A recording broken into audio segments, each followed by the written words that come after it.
SP madam नए साल 2025 में अपने बेटे को महाकुंभ घुमाने ले गई है। लेकिन वहीं पर एक दरोगा उन्हें न पहचान कर वर्दी का रौब झाड़ने लगा।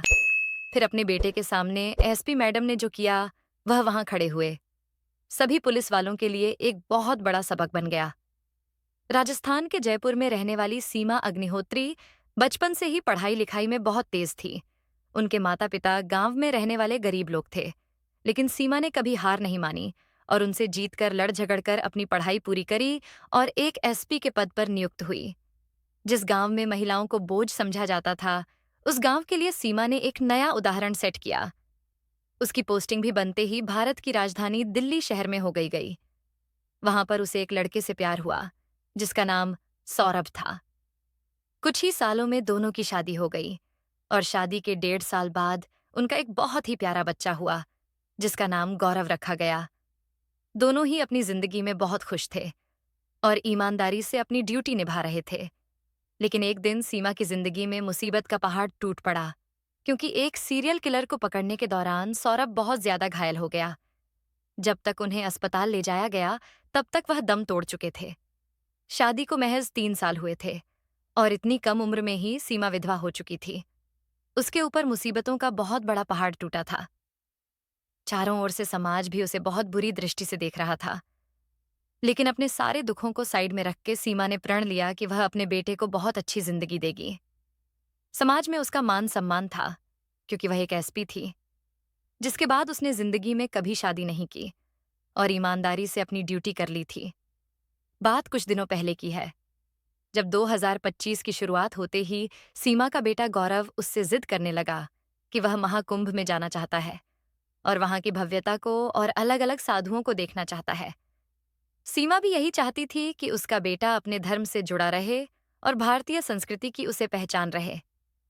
इसीलिए उसने अपने ऑफिस से 3-4 दिन की छुट्टी ले ली और सादे कपड़ों में एक अच्छी माँ की तरह अपने बेटे के साथ दिल्ली से प्रयागराज के लिए रवाना हुई।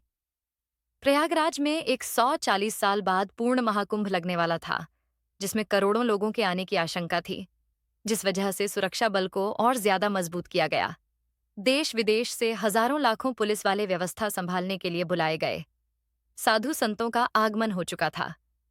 कई साधु देश दुनिया से महाकुंभ में पधारे थे। कुछ साधु ऐसे थे जो कांटों पर लेटे हुए थे। कुछ साधु ऐसे थे जिन्होंने अपने पूरे बदन पर मिट्टी लगा रखी थी। साथ ही साथ एक साधु महाराज ने तो पिछले 10 सालों से अपना हाथ नीचे नहीं किया था। और उस प्रयागराज महाकुंभ में 7 से 8 साल के बीच छोटे छोटे साधु बाबा आए हुए थे। वास्तविकता में महाकुंभ का नजारा बड़ा आश्चर्यजनक होना था। सीमा अपने बेटे गौरव के साथ प्रयागराज महाकुंभ में आए साधु और इधर उधर अपने बेटे को धर्म से जुड़ी चीजें दिखाने लगी। लेकिन उसी समय गौरव भी अपनी भारतीय संस्कृति को देखकर बड़ा खुश था। उसी समय एएसपी मैडम ने देखा कि महाकुंभ के अंदर एक रिश्वतखोर दरोगा छोटे व्यापारियों को बहुत परेशान कर रहा है। दरअसल प्रयागराज कुंभ मेले के दौरान सभी लोगों को छोटी छोटी जमीन अपनी दुकान लगाने के लिए दी जाती है, ताकि प्रयागराज महाकुंभ के दौरान वो अपना छोटा मोटा धंधा करके थोड़ी बहुत मेहनत मजदूरी कमा सके। लेकिन अक्सर इन चीजों का फायदा उठाकर कुछ रिश्वतखोर पुलिस वाले जबरदस्ती उनसे हफ्ता वसूली करते हैं, उन्हें परेशान करते हैं और दुकान हटवाने के नाम पर उनसे जबरन पैसा वसूलते हैं। यह नज़ारा जब एसपी मैडम ने देखा तो उनका खून खौल उठा था, क्योंकि सीमा हमेशा से गरीबों के लिए लड़ती आई थी। उसका बचपन भी बहुत गरीबी में बीता और इसी गरीबी की वजह से उसे पढ़ने नहीं दिया जाता था उसे आगे बढ़ने से रोका जाता था। लेकिन अपनी हिम्मत से वह एसपी बनी। लेकिन वह नहीं चाहती थी कि इस कस्बे में जो गरीब लोग रहते हैं, वो भी रिश्वतखोर दरोगा की वजह से डर कर चुप बैठ जाए। वो उस दरोगा के पास गई और उसे बोला कि आखिर तुम गरीब लोगों को परेशान क्यों कर रहे हो? तुम इनसे क्या चाहते हो? और तुम इनसे किस बात के पैसे मांग रहे हो? तब उस दरोगा ने एसपी मैडम को कहा कि देखिए मैडम, ये आपका काम नहीं है, ये हम लोगों का काम है। आप हमें मत सिखाए कि हमें हमारा काम कैसे करना है। आप कुंभ मेला घूमने आई हैं, तो चुपचाप जाकर गंगा स्नान कर गंगा आरती देखिए, अपने बच्चे को मेला घुमाई। हमारे काम के बीच में बोलने की जरूरत नहीं है। इतना सब कुछ हो जाने के बाद भी एसपी मैडम ने उस रिश्वतखोर दरोगा को अपनी सच्चाई नहीं बताई, वरना वह घुटने के बल लेट जाता। क्योंकि एसपी मैडम के दिमाग में कुछ और ही खिचड़ी पक रही थी। वो एक बहुत बड़ी योजना बना रही थी, जिसके तहत सिर्फ रिश्वतखोर दरोगा को नहीं, बल्कि अन्य पुलिस वालों को भी बहुत बड़ा सबक मिलने वाला था। जानने के लिए आप वीडियो के साथ अंत तक बने रहे। इस पूरे घटनाक्रम के बाद वो रिश्वतखोर दरोगा उन सभी लोगों से वसूली करके उस दिन वहां से चला गया।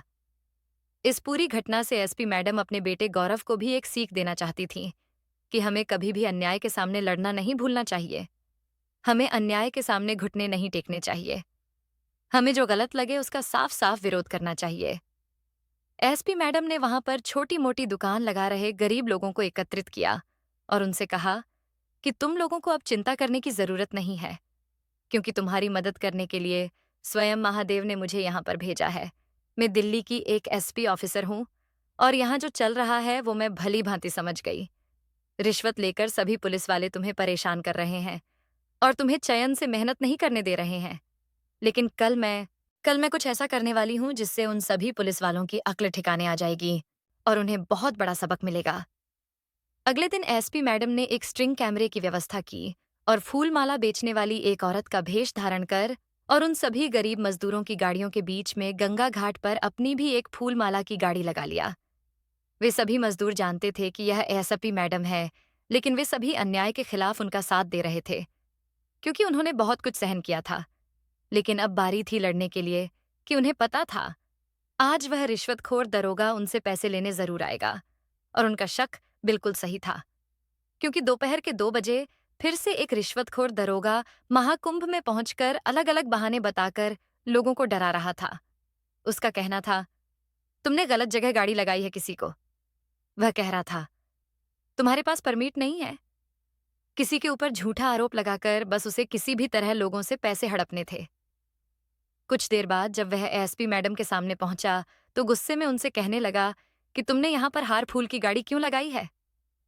तुम गंगा घाट पर गंदगी फैलाना चाहती हो सरकार? रोजाना हजारों लाखों रुपए खर्च करके गंगा नदी की सफाई करी रही है और तुम ये गंदे हार फूल बेचकर गंगा नदी को अपवित्र करना चाहती हो। तुम्हारे ऊपर तो बहुत बड़ा फाइन लगेगा, तुम्हें जेल होगी, तुम्हें जुर्माना देना पड़ेगा। अगर बचना चाहती हो तो तुम मुझे अभी 2,000 रुपए दे दो, मैं तुम्हारा सारा केस रफा दफा कर दूंगा। एसपी मैडम, जो कि एक फूल बेचने वाली के रूप में थी, वो समझ चुकी थी कि यह रिश्वतखोर दरोगा किसी भी तरह से मजदूरों से पैसे निकलवाने की कोशिश कर रहा है। अब तो इसे बहुत बड़ा सबक सिखाना ही होगा। एसपी मैडम ने अपने कपड़ों में एक स्ट्रिंग कैमरा छुपा रखा था, जो इस पूरे घटनाक्रम को कैद कर रहा था। दरोगा की सारी सच्चाई कैमरे में आ चुकी थी। अब वह समय था जब सच्चाई सबके सामने आने वाली थी। एसपी मैडम ने फूलमाला की गाड़ी से नीचे उतरकर उस दरोगा को एक जोरदार थप्पड़ मारा। अचानक से उस दरोगा की सिट्टी पिट्टी गुम हो गई कि एक मजदूर औरत ने उसे थप्पड़ कैसे मार दिया। वह चारों ओर देखने लगा। उसका भयंकर अपमान हुआ है। तभी वह क्रोध से आग बबूला हो गया। इतने में ही एसपी मैडम ने उसे अपना आईडी कार्ड दिखाया, जिसे देखकर उसे समझ आया कि यह तो एक बहुत बड़ी पुलिस ऑफिसर है। ये सच्चाई जानकर रिश्वतखोर दरोगा के पसीने छूट गए। उसके हाथ कांपने लग गए। उसे समझ नहीं आ रहा था आखिर वो क्या करेंगे। वो हाथ जोड़कर गिड़गिड़ाने लगा और घुटनों के बल बैठ गया। एसपी मैडम के सामने नतमस्तक हो गया और अपने किए कि इस सारे कृत्य के लिए क्षमा याचना करने लगा। उसका कहना था कि मुझे इस बात का अंदाजा नहीं था कि आप एक एसपी मैडम हैं, वरना मैं ऐसी गलती भूलकर भी नहीं करता। लेकिन एसपी मैडम ने उसकी कॉलर पकड़ी और कहा कि यह सब मेरा ही प्लान है। मैं तुझे कल भी समझाना चाहती थी, लेकिन तुमने प्यार से मेरी बात नहीं समझी। तुम रोजाना महाकुंभ के इस पवित्र मेले में इन गरीब मजदूरों का हक मारते हो, जबरदस्ती इनसे रिश्वत लेते हो। आखिर इन गरीब 2 वक्त की रोजी रोटी कमाने वाले मजदूरों का पैसा खाकर तुम कहाँ अमीर आदमी बन जाओगे। इनके साथ अगर गलत करोगे तो तुम्हें यहीं पर इसका बहुत बुरा भुगतान करना पड़ेगा। आसपास सभी गरीब मजदूर एसपी मैडम के इस कारनामे के लिए तालियां बजा रहे थे और उस रिश्वतखोर दरोगा को भयंकर अपमानित कर रहे थे। आसपास इतनी ज्यादा भीड़ देखकर कई सारे पुलिस अधिकारी उस जगह पर आ गए और जब उन्होंने देखा कि सीमा एक एसपी है तो सभी ने उसे खड़े होकर सलाम किया। जब सीमा ने स्टिंग कैमरे की वीडियो सभी पुलिस वालों को दिखाई तो यह घटना देखकर सभी पुलिस वाले हैरान रह गए। क्योंकि सरकार ने इन पुलिस वालों को कुंभ मेले की सही व्यवस्था संभालने के लिए देश दुनिया से बुलाया था। लेकिन ये पुलिस वाले तो अपनी ही जेब गर्म करने पर तुले थे। लेकिन एसपी मैडम ने इस अपराध के सामने चुप्पी नहीं थानी। वे दिल्ली में कार्यकर्ता एसपी थीं, लेकिन इस क्षेत्र में वह पहुंची। वहां पर भी उन्होंने नागरिक के साथ न्याय करा। यही एक सच्चे ऑफिसर की पहचान होती है। इस पूरे घटनाक्रम के बाद एसपी मैडम ने उस पुलिस वाले की शिकायत वहां के जिला अदालत में करी और उसके खिलाफ सबूत पेश किए गए, जिसमें पाया गया कि वह अधिकारी पूरी तरह से दोषी है और रिश्वतखोर है। तुरंत उसे पुलिस अधिकारी के पद से सस्पेंड किया गया और 50,000 रुपए का जुर्माना उसके ऊपर लगाया गया। अगले दिन से कुंभ मेले में मौजूद सभी मजदूर अपना छोटा मोटा धंधा बेखौफ करने लगे और अब उनके अंदर एक विश्वास था कि जब तक महादेव है उनके साथ है, कोई कुछ गलत नहीं कर सकता। क्योंकि एसपी मैडम तो दिल्ली की रहने वाली थी। अचानक उनका महाकुंभ आना और इस तरह से उन गरीब मजदूरों के लिए लड़ना, ये सब महादेव की ही लीला थी, जिससे यह स्पष्ट हो गया कि गरीबों का अगर कोई नहीं होता तो उनके महादेव जरूर होते हैं। क्योंकि जब भी इस दुनिया में लड़कियां कुछ बनना चाहती हैं तो उन्हें रोका जाता है, उन्हें दबा दिया जाता है। कई बार तो जब कुछ लोगों को पता चलता है कि पेट में लड़की पल रही है, तभी उसकी भ्रूण हत्या कर दी जाती है। लेकिन जब इस धरती पर लड़का का जन्म होता है तो चारों ओर प्रसन्नता के फूल खिल उठते हैं। क्योंकि एक लड़ाका होना सौभाग्य की बात है, लेकिन एक लड़की होना परम सौभाग्य की बात है।